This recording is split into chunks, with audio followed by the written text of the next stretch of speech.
भव्य क्रांती संघटना महाराष्ट्र राज्य या संघटनेच्या पदाधिकाऱ्यांची नियुक्ती झालेली आहे। या दिव्यांग भव्य क्रांती संघटना संस्थेचे संस्थापक अध्यक्ष विनय कुलकर्णी अर्थात काका, विजय कुलकर्णी अर्थात काका हे आहेत। रंगनाथ गंगाराम मुटकुळे मराठवाडा विभागीय अध्यक्ष आहेत। संपत संभाजी लोणकर हे जिल्ह्याचे हिंगोली जिल्ह्याचे अध्यक्ष आहेत आणि विजय भगवानराव घोडेकर हे हिंगोली जिल्हा संपर्क प्रमुख म्हणून यांची नियुक्ती झालेली आहे। तसंच प्रकाश महाजी कोरडे हे हिंगोली जिल्ह्याचे उपाध्यक्ष म्हणून त्यांची निवड झालेली आहे आणि गणेश शेखूराव पौळ हे हिंगोली जिल्हा सहसचिव म्हणून यांची नियुक्ती झालेली आहे। मित्रांनो, आज खऱ्या अर्थानं असा योग आला, मला खूप चांगलं वाटलं। आमच्या घोडेकर सरांनी ही विनंती केली। मी रंगनाथ गंगाराम मुटकुळे यांचं काम मागच्या 2 वर्षापासून बघतो आहे।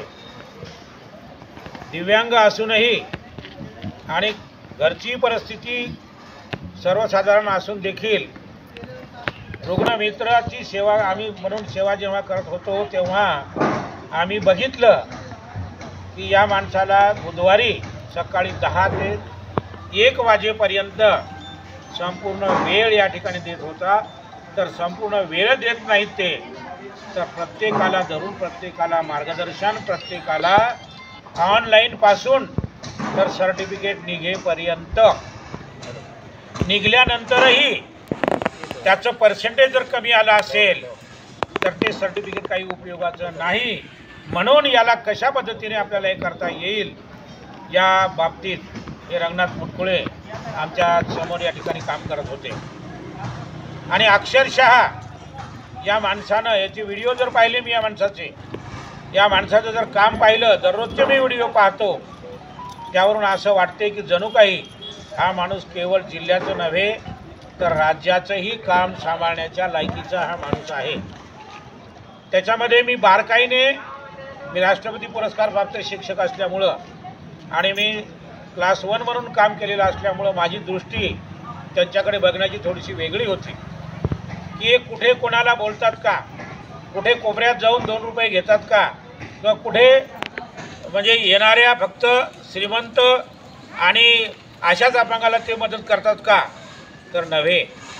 हा माणूस दररोज मी त्याला बुधवारी पाहतो नित्य नियमाने। आजही हा माणूस जो आहे, हा माणूसच नव्हे तर रुग्णमित्र म्हणून आतापर्यंत जे आमचे घोडेकर सर होते, 2-3 जण मिळून त्यांनी जे काम केलं ते अक्षरशः मला म्हणजे त्यांचा हेवा वाटला की आपण चांगले असून देखील हे काम करू शकलो नाही। जे काम आमच्या जिल्ह्यामध्ये मुटकुळे, घोडेकर सर, त्याचबरोबर लोणकर सर आता आहेत ते भगवानराव घोडेकर आणि प्रकाश कोरडे, त्याचबरोबर आमचे सर प्राचार्य यांनी देखील त्यांच्याबरोबर 2 वर्षात केलेलं काम मी बघितलेलं आहे आणि एक अतिशय प्रामाणिक, अतिशय कर्तव्यदक्षच नव्हे तर दररोज किमान 10 ते 20, 5-25 लोकांना सहकार्य करणारी संघटना। या संघटनेचे आज पदाधिकाऱ्याचं जे काही पत्रक देण्याचं, वाटप करण्याचं मला जे काम लाभलं, खऱ्या अर्थानं मी माझ्या स्वतःला भाग्यवान समजतो। काही संघटना अशा असतात किंवा काही व्यक्ती अशा असतात की त्या व्यक्तीने संघटना वाढते, परंतु आज मी जरी राष्ट्रपती पुरस्कार प्राप्त जरी शिक्षक असेल तरी आज खऱ्या अर्थानं मी धन्य झालो। मला हे काम या ठिकाणी करण्यासाठी मिळालं, यासाठी म्हणजे मला खूप आनंद होतो। मी या ठिकाणी आता यांच्याबद्दल हे मी स्तुती केलेली नव्हे, मी बघितल्या शेनगावच्या आमच्या 1-2 ताई नेहमी या ठिकाणी येत होत्या, औंढ्याच्याही येत होत्या, कळमनुरीवरून सुद्धा येत होते।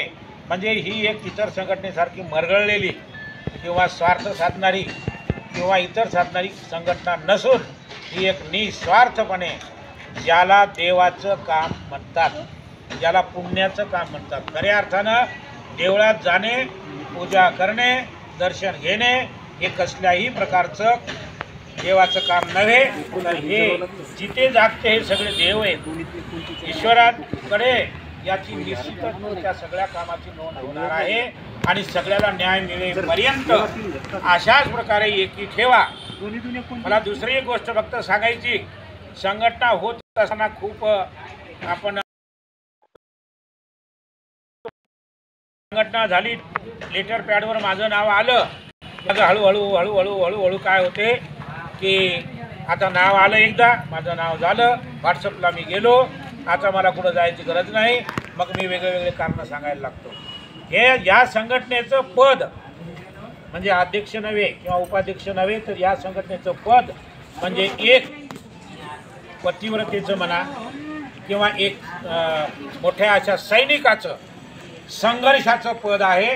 आणि हे संघर्षात्मक कार्य तुमच्या संघटनेने नित्य जर केलं तर नक्कीच आपल्या जिल्ह्यामध्ये अपंगाच्या माध्यमातून केलेलं काम हे अतिशय पुण्याचं, अतिशय महत्त्वाचं आणि ईश्वराच्या ठिकाणी नोंद होणारं असं कार्य हे एक होणार आहे. सगळ्यांना मदत या ठिकाणी मिळणार आहे. कुटकुळे सर तुमच्या पाठीशी उभे आहेत. कुटकुळे सरांना पुन्हा मी विनंती करतो, मी तुमच्या संघटनेचा म्हणजे व्हॉट्सअपला आहे म्हणून या सगळ्या गोष्टी मला माहिती आहेत का. फक्त विनंती एकच आहे की पदाधिकाऱ्यांनी कृपया, मी पुन्हा एकदा म्हणतो, संघटना झाल्यानंतर संघटना फुटायला काही लागत नाही. मला पद मिळालं नाही म्हणून मी काम करत नाही, पदासाठी कुणीही कृपया काम करू नका. मला पद असो मला पद नसो, मी माझं म्हणजे पहिल्यांदा असं म्हणतात ना, तन मन आणि धन, ज्याला तनाने काम होते शरीराने काम करा, ज्याला मनाने काम करता येतो त्याने मार्गदर्शन वगैरे करण्याचं काम करावं. आणि ज्याला धन ज्या ठिकाणी देता येते, अपंग दिव्यांग जरी असले तरी त्याच्यामध्ये 4 बोटं एखादा उंच असतो, उंच म्हणजे पैशाने असतो, आणि त्यांनी धनाने ज्याला ज्या गोष्टीने जमते त्यांनी त्या गोष्टीने, आणि ज्याला तिन्ही बाबी जमत असेल तर तिन्ही बाबीतीने सहकार्य करावं. आणि हा आमचा दिव्यांगाचा जो जिल्हा आहे, हा दिव्यांगाचा जिल्हा पुढे नेण्याचं काम खऱ्या अर्थानं तुमची संघटना करणार आहे. आणि ही संघटना, माझं असं मत आहे की दुसऱ्या 10 संघटनेचे आम्ही पदाधिकारी आहोत. मी ग्राहक मंचाचा पदाधिकारी आहे, मी आणखी गायत्री परिवाराचा त्या ठिकाणी मी कार्यकर्ता आहे, मी आपल्या शिक्षक संघटनेचाही पदाधिकारी होतो, मी विद्यार्थ्याची बौद्धिक पातळी वाढवण्याच्या दृष्टीने प्रयत्न करण्यासाठी सुद्धा होतो. परंतु या संघटनेचा पदाधिकारी काम करणारा हा खऱ्या अर्थाने देवस्वरूप आहे आणि ते देवस्वरूपच राहावं. आपसातले तुमच्या मनामध्ये तुमचे मतभेद असू द्या, मी काय म्हणतो, मतभेद असू द्या, पण तुमच्या या म्हणजे संघटनेमध्ये कायच्यामध्ये मनभेद ठेवू नका. मतभेद असणं साहजिक आहे. यांनी एखादं काम केलं ते मला पटणार नाही किंवा यांना पटणार नाही, परंतु त्या कामापुरतं मला ते पटलं नाही म्हणायला हरकत नाही, परंतु त्या मनभेद असू देऊ नका. ते काम संपलं, बाकीच्या कामामध्ये एकमेकाला सहकार्य करा. त्याला सहकार्य केल्याशिवाय बाबासाहेबांनी सांगितले, संघर्ष केल्याशिवाय, आज रडल्याशिवाय आई देखील आपल्या मुलाला पाजत नाही, त्याला 3दा रडू देते, डोळ्यातून आठवल्यानंतर ती वाचते. तर शासन तुम्हाला काय गेल्याबरोबर अधिकारी आजकाल अतिशय कठोर अशा प्रकारचे हृदयाचे आहेत. काहीच अधिकारी फक्त जे आहेत, परंतु संघटना म्हणजे ती ताकद असते. अधिकारी नाही, पदाधिकारी असू द्या, त्याला जाग्यावर आणण्याचं काम या संघटनेने करायचं. पण कधी, जेव्हा या लेटर पॅडवर असलेले सगळ्याचं मन एक असेल तर पुन्हा एकच संदेश आहे की आपसामध्ये मतभेद करू नका. दुसरी गोष्ट, निस्वार्थ वृत्तीने या संघटनेसाठी काम करा आणि त्यानंतर या सगळ्यांचे कामं आपण करत असताना एकमेकावर विनाकारण आपले संशय न घेता, नाही तर कोणतरी माझ्यासारखा येतो, मला माहिती आहे 2 जण खूप काम करायला लागली, संघटना पुढे चालली, आता काय करायचं, मग बरोबर याच्या मनामध्ये मी काहीतरी भरवतो आणि मग कुटकुळेबद्दल काहीतरी भरवतो आणि मग काय होते, पुढे ही संघटना लयाला जाते.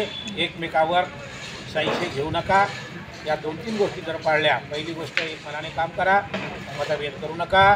दुसरी गोष्ट निस्वार्थ वृत्तीने काम करा आणि एकमेकाबद्दल संशय वृत्ती ठेवू नका. ज्याला जे जमेल ते काम करा आणि संघटना निश्चित पुढे गेल्याशिवाय राहणार नाही. एक दिवस निश्चित महाराष्ट्रामध्ये हिंगोलीचं नाव पुढे जाईल आणि नाव गेल्यापेक्षा आमच्या या बांधवांना भगिनींना खऱ्या अर्थाने सहकार्य मिळेल आणि देवाचं काम होईल. हीच तुमच्या या संघटनेला मी पुढील काळामध्ये तर तुमच्याकडे माझ्या माहितीनुसार मार्गदर्शन करण्यासाठी जे बोडेकर सर आहेत, त्यांना टोटल माहिती आहे. त्यानंतर आता तुमचे प्राचार्य जे गौड सर, त्यांना तुम्ही कुठलंही विचारा, त्यांनी भले भले आमच्या एज्युकेशनला असताना अधिकारी जागेवर आणले. ज्या अधिकाऱ्याने पैसे घेतले काम केलं नाही त्या अधिकाऱ्याला उभं करून त्यांनी काम केलं पैशामध्ये आहे. आणि आता जे तुमचे पदाधिकारी झालेले आहेत आणि म्हणून ज्याला मार्गदर्शन करतो त्यांनी मार्गदर्शन करावं, ज्याला प्रत्यक्ष काम करतो त्यांनी काम करावं, ज्याला येणं होत नाही 4 पैसे त्याच्याकडे आहेत ते 4 पैशानं तिथं काही लागते ते त्यांनी द्यावं आणि संघटना पुढे न्यावी. एवढंच मी म्हणेन. तुमच्या या दिव्यांग भव्य क्रांती संघटना हे जे भव्य शब्द आहे याच्यामध्ये एक दिवस प्रत्येकानं म्हणलं पाहिजे. हा भव्य शब्द यांनी खऱ्या अर्थानं खरा करून दाखवला. निश्चित हे सगळे पदाधिकारी हे करतील असे मी सर्वांना या ठिकाणी म्हणजे शुभेच्छा देतो आणि मला पुनश्च या ठिकाणी बोलण्याला लायक समजलं त्याबद्दल सर्वांचे आभार मानतो आणि पुनश्च एकदा सर्वांना धन्यवाद देतो आणि